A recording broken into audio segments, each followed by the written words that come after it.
Hey everyone, my name is Leah Tranter, and welcome to my YouTube channel. I decided to do this on a very, like a whim, and I feel like God is leading me to share my message, to share my story, to share my journey. A lot of people know what I've recently gone through in the past, like 1.5 to 2 years maybe, but most people don't know what I've been through my entire life. And I think that's really important to the journey I've been going through for the last 2 years. So, I'm going to start from the very, very beginning, and I will probably do about 20-minute videos. I say that, but I'm a huge talker, and I'll probably get off track. So, but I'm going to try to keep it to 20-minute clips and do one every couple of days. I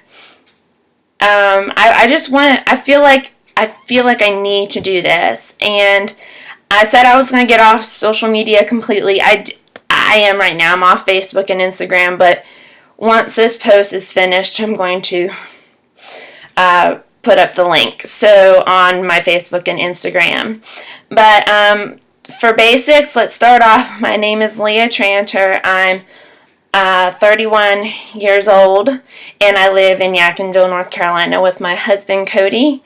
We've been married for almost 2 years. It'll be 2 years next month on December 19th.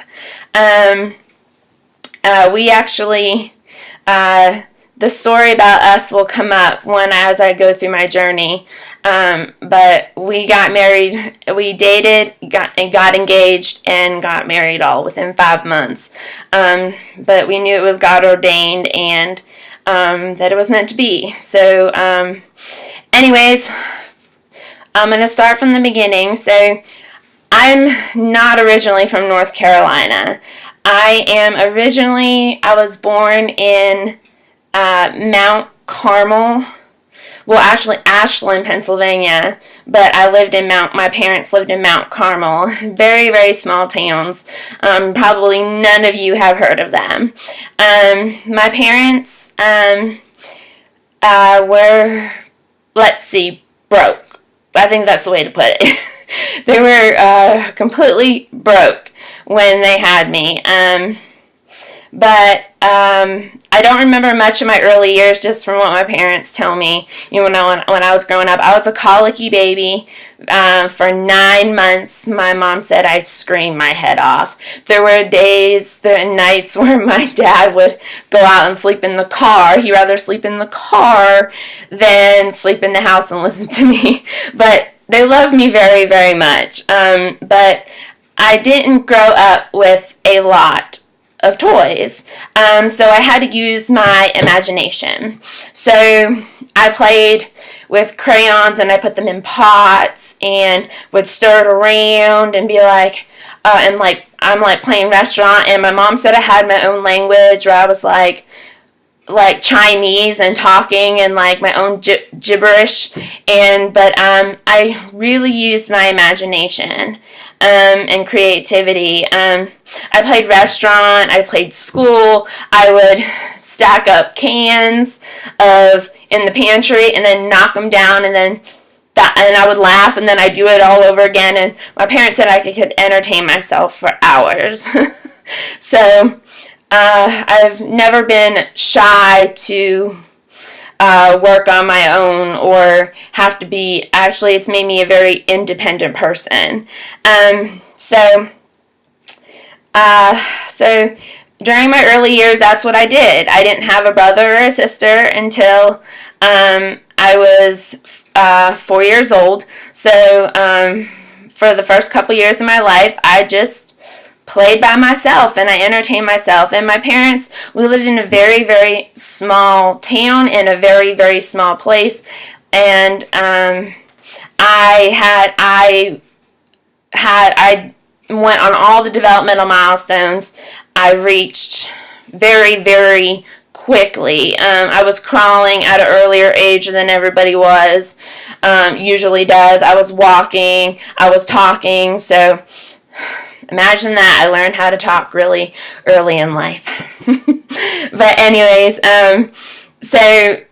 but let's go to starting to what I remember about my life. So I asked my mom for a sister, and she got pregnant, and they were not expecting, it was an accident, and they weren't expecting to have a second child.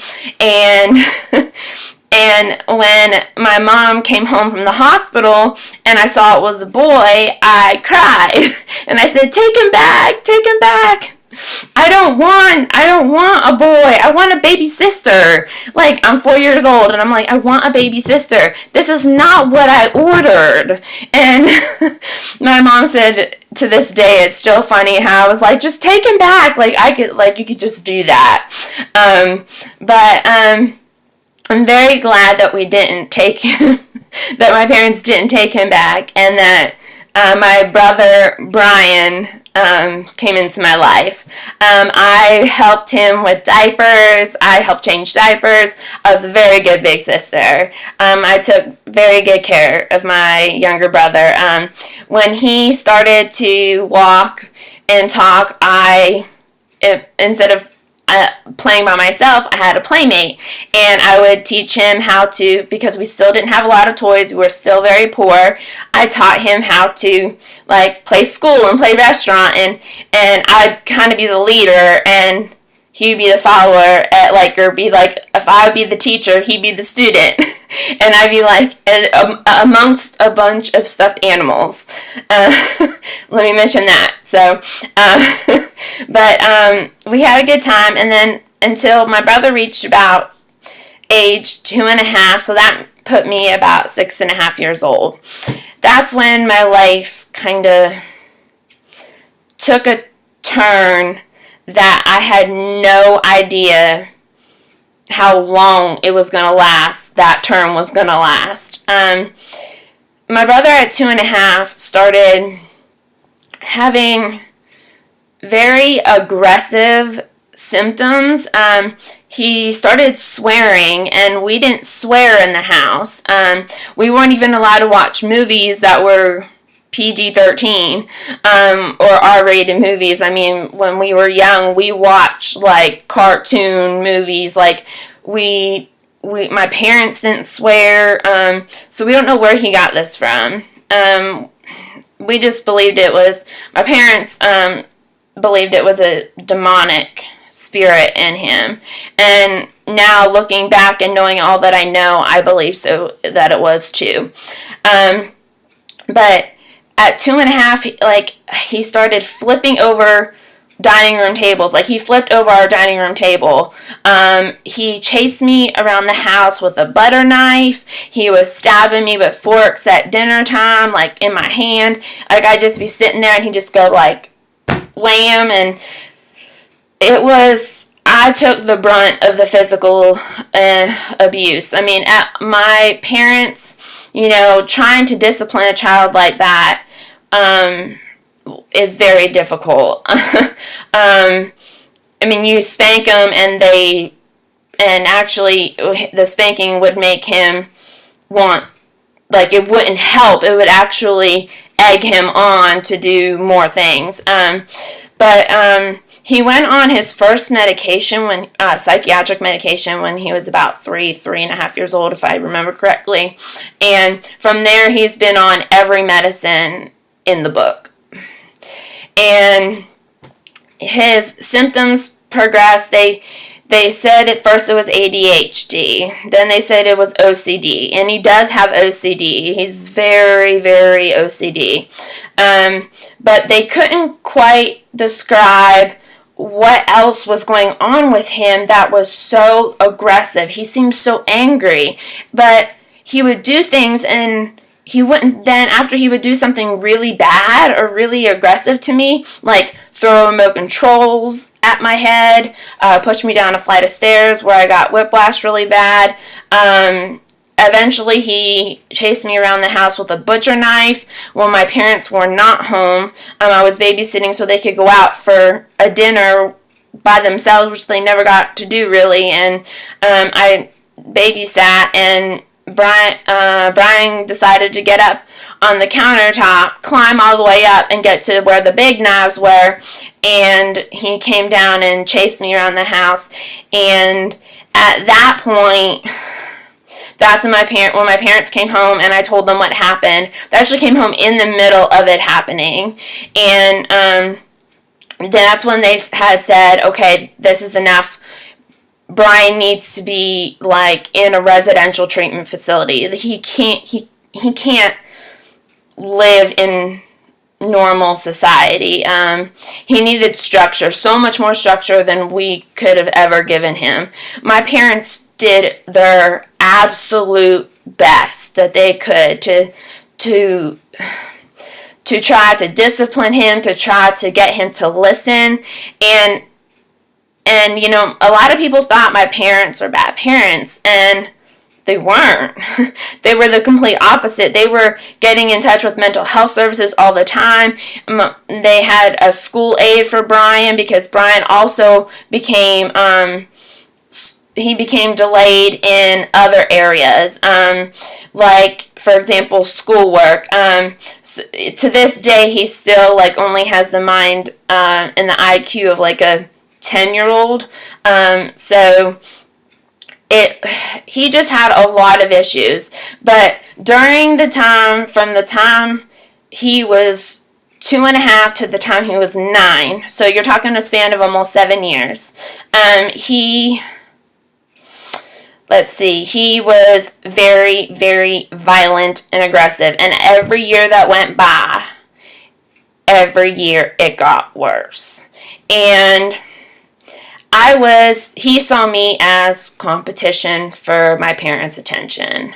So, who got most of the physical abuse? Me.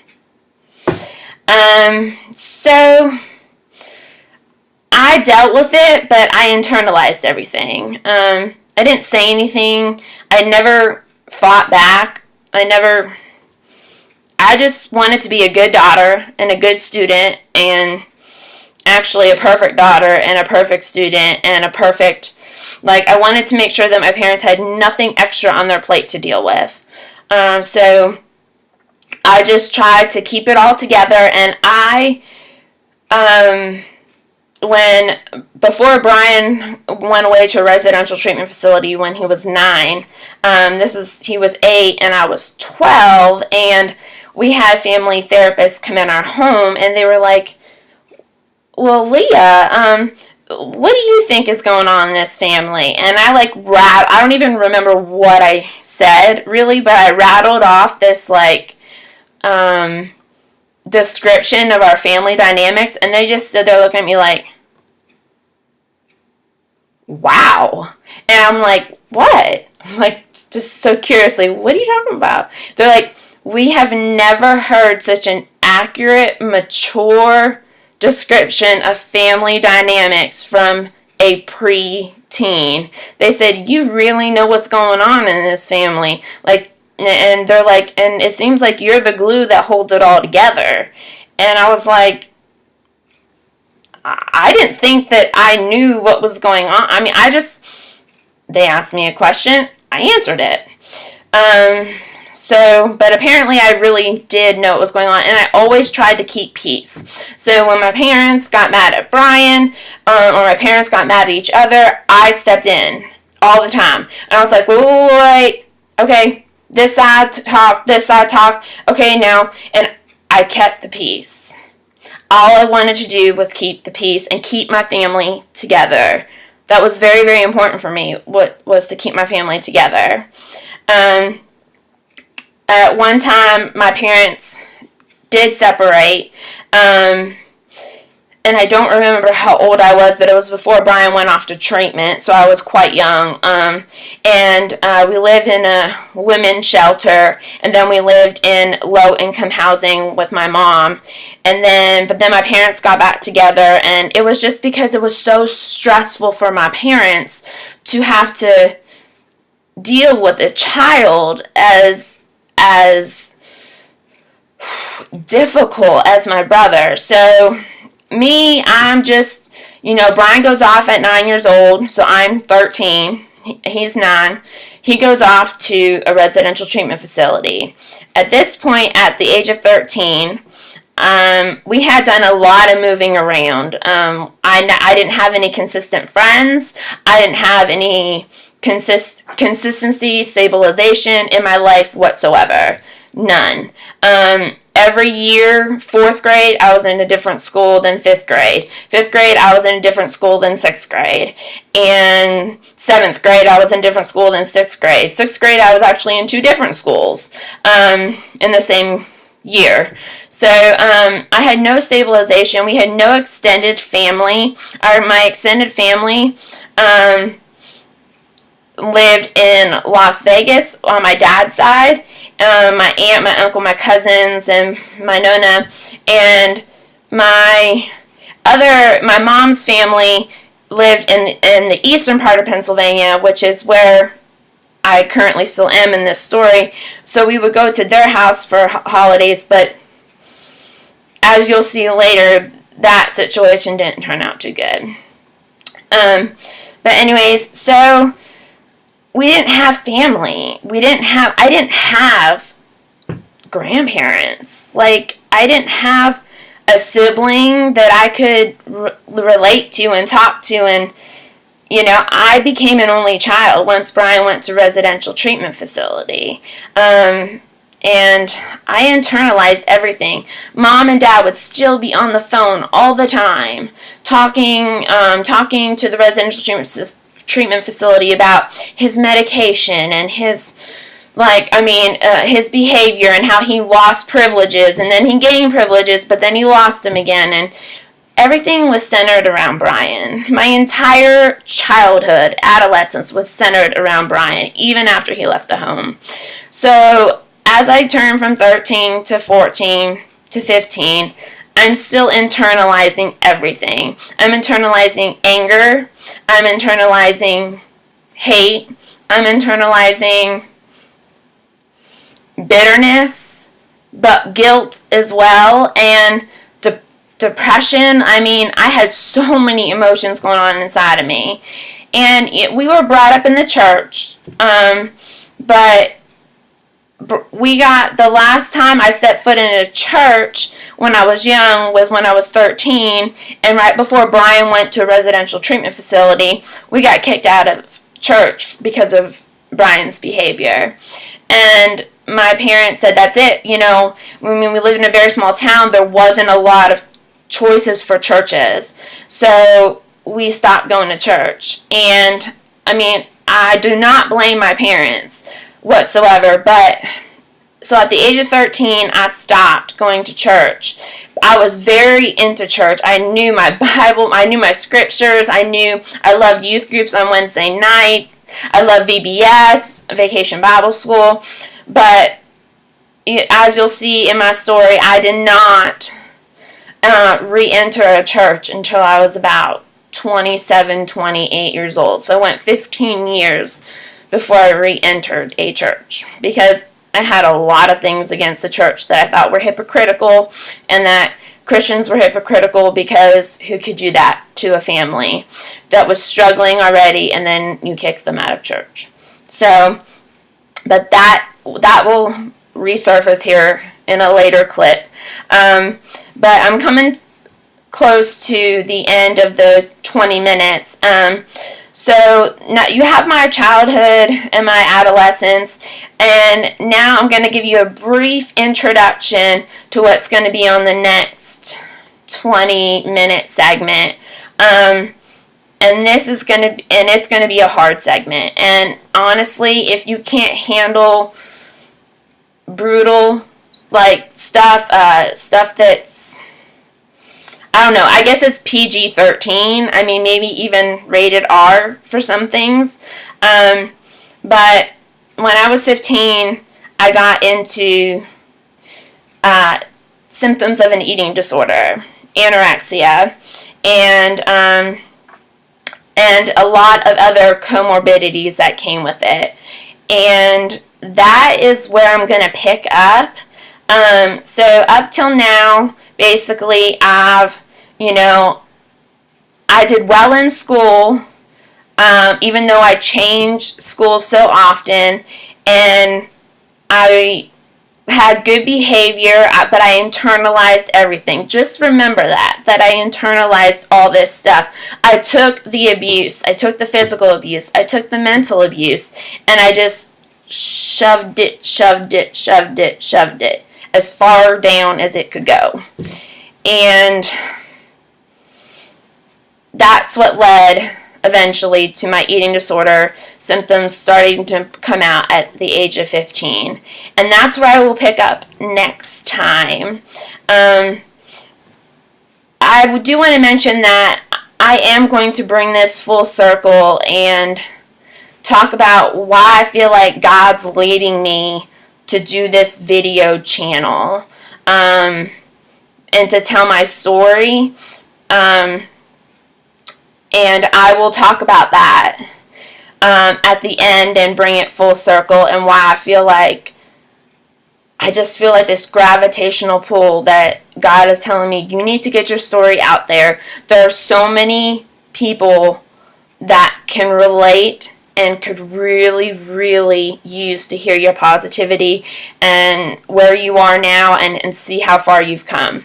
So I'm over my limit, but we're going to pick up next time. I'm going to try to do one maybe every day. Right now I'm unemployed. I'm still trying to search for what God has in store, for God's plan for my life is. But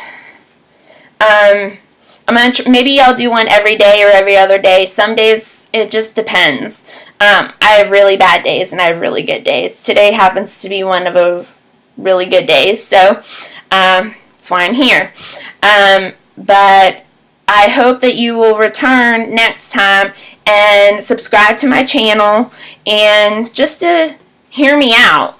I know a lot of you have only known me from recently, and family. I know if anybody from my family is listening to this, they know where I'm going with all of this, and so does my husband. But I hope you'll return, and I hope you'll stay tuned to my channel and check it every once in a while and see if I have any new videos up, because I really think that young people, and I'm 31, so I still consider myself young, but I really think that young people could use to hear what I have to say, but I can't explain it all in one video.